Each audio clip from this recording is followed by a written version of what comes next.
ye Pastor Bujingo Atabukidde Abasumba abatalabiseeko ku concert ya Joseph Ngoome Abayise Bakwee. Pastor Bujingo kikyatwagaza naye bamubuuzizza Susan nga talabiseeko ate nga mu concert za Circular abeerayo. Mu video ya leero katulabe ekitambudde sides eyo nga Pastor Bujingo tasirise. The Union Media Hub ignites.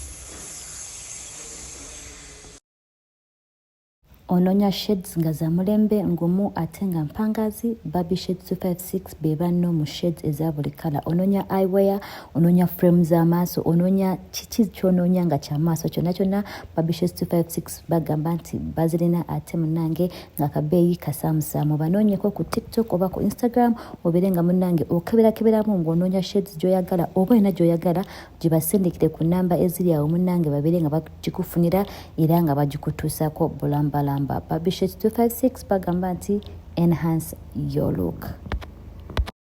Kakati nno wekituuka mu kulanga concert zino eza gospel katugambe nti Joseph Ngoome yakyasinze okubeera nga munnange alanze concert ye eno eyawedde era tubalaba ne turn up mu butuufu yamaakinze. Teri kanisa gy'atagenzeemu, agenze mu butale, agenzeewa okulaba nga munnange abunya ekigambo kya concert eno. Naye nno mukwano mu video ya leero ne Pastor Bujingo avuddeyo okubeera nga anenya abasumba abatagenze ku concert anti munnange tebalabiseeko. Naye ye twamulabye nga yingira era ekyabaddeyo mwakitegedde mwamulabye era nga ali mu mwoyo muyitirivu nnyo nyine ddala. Naye katuna bagenda mu maaso ku kiki ekitambula ku sides eyo Pastor Bujingo engeri gyaviriddeyo abasumba balala okubeera nga tebasapootinze Joseph Ngoome. Mbasaba mubeere nga musubscribinga video mugimpereka like ate nga neka notification bell bamikwano temukeerabira. The Union Media Hub you're all about marriage, faith and motherhood. Naye olwaleero tugenzeko mu faith oba mu makanisa eruuyi eyo. Byonna bye batambudde ku social media tuba tubijjayo nga tubitambuza oba nga mune tubiwa eddoboozi namwe mubire nga mukola ki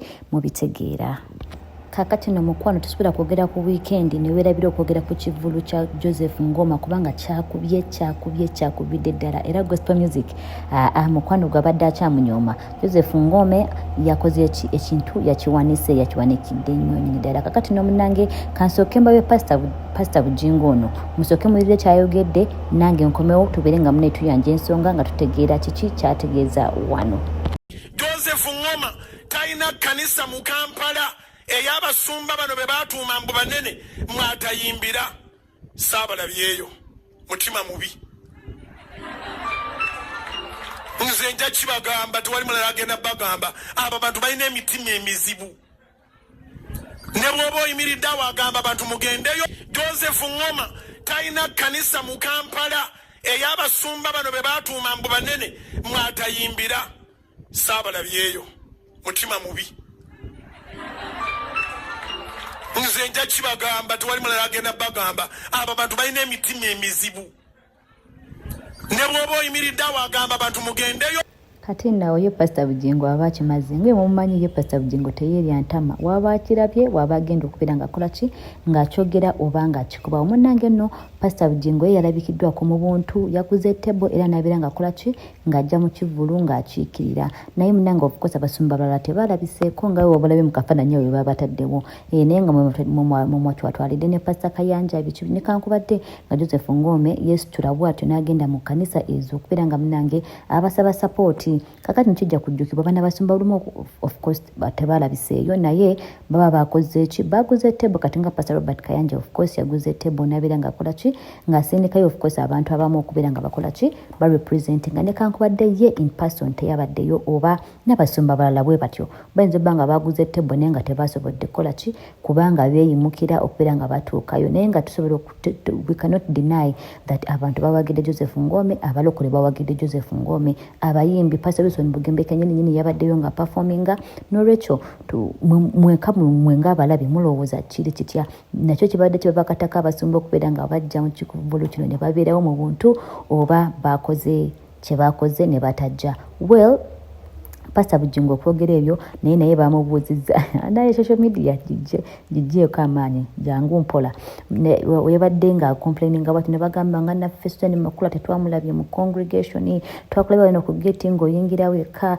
naye wano bituuka ku bintu bya sakura owaneno ne Susan Makula mujja nga mwekutte emikono ne mubeera nga muyingirawo babiri kati ye aliwa ye nga tazze tugambe mbw awagira bali eri ab'ensi naye owa gospel tamuwagira kwegamba ebyo byo social media obadde oba bisubira okubeera nga munange biyitayita naye nga ye Pastor Bujingo bwatyo wabagambye nti no munange muli bantu bankwe bweyita nnyo abasumba abanene biki naye nga tebawagidde muntu kujja mu buntu mu concert eno kati nga gwe munange omulabi wa The Union Media Hub okirowoozaako ki Musumba Bujingo atulekemu oba abasumba bandibadde balabikawo in person ate kijja kujjukibwa bana basumba tetubira kubalaba tetutabalaba mu concert by the way tebatera kujja mu concert basumba bameka gwe bulaba mu concert era tutera kulaba Pastor Bujingo era senga Pastor Bujingo teyazze mweno concert twandibadde twebuuza Pastor Bujingo kiki kubanga ye mu basumba bonna abasinga okulabikira mu concert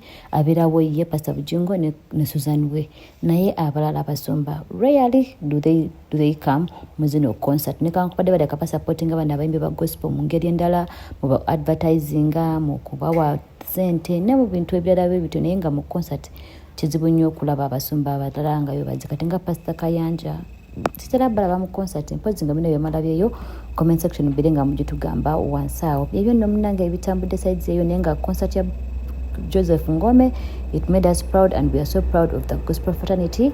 Mwebale nnyo mwebale ddala subscribe nga oba tonaba. I'll see you in the next video. Bye bye for now.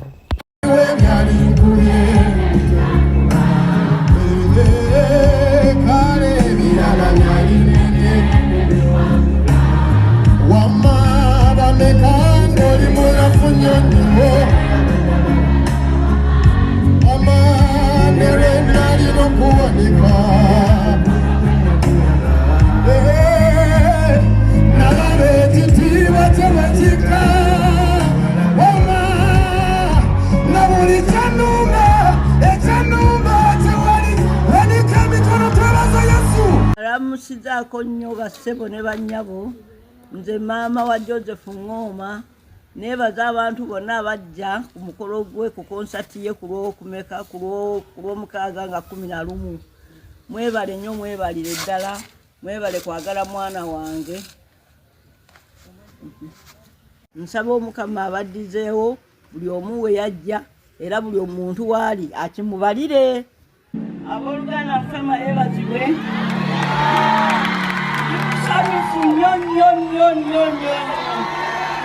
era nenebaga Mukama mpanga okutukano nenda bakudino ekisa Mukama kibeere nammwe kibakumbe buli omu gye yavudde abawerekere abazzeeyo mirembe nga tutusire okuddayo nabana ababadde mu kintu kino Mukama akibabalire